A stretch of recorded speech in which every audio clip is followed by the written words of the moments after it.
కాంగ్రెస్ ప్రభుత్వం మీద ఎమ్మెల్సీ దాసోజు శ్రవణ్ విమర్శలు గుప్పించారు. ప్రభుత్వ భూములను పొంగులేటి కబ్జా చేస్తున్నారని, నాగరికుల భూములను ఇష్టానుసారంగా దోపిడీ చేస్తున్నారని మండిపడ్డారు. హైకోర్టు ఆదేశాలున్నా ప్రభుత్వం పట్టించుకోవడం లేదు అన్నారు. భూములను రక్షించవలసిన వాళ్లు కళ్లు మూసుకుంటున్నారని ఆగ్రహం వ్యక్తం చేశారు. వెంటనే మంత్రి పొంగులేటి బర్తరఫ్ చేయాలని ఆయన డిమాండ్ చేశారు.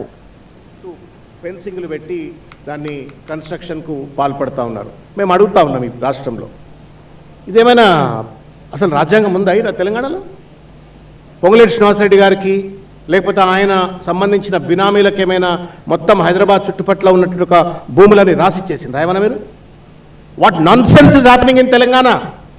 సిగ్గు ఎగ్గు లేకుండా ముఖ్యమంత్రి అసెంబ్లీ సాక్షిగా ఎప్పుడైతే వట్టినాగులపల్లి తర్వాత మానసా హిల్స్ సంబంధించిన ఒక ఉదంతం బయటకు వచ్చినప్పుడు అసెంబ్లీలో మాట్లాడుతూ మా పొంగులేటి కొత్వాల్గూడకు సంబంధించిన భూముల విషయం మాట్లాడినప్పుడు మా పొంగులేటి శ్రీనివాసరెడ్డి గారు శుద్ధపూస, 18 గంటలు పనిచేస్తాడు, శుద్ధపూస, ఆయనకి ఏం తెలియదు అని చెప్పని సర్టిఫికేట్ ఇచ్చింది. అంటే ఏంది? దొంగలు కలిసి దేశాలు పంచుకున్నట్టుగా వీళ్ళిద్దరు భూములు పంచుకునేట్టు ఒక ప్రయత్నం. ఇదేం చిల్లర రాజకీయమే?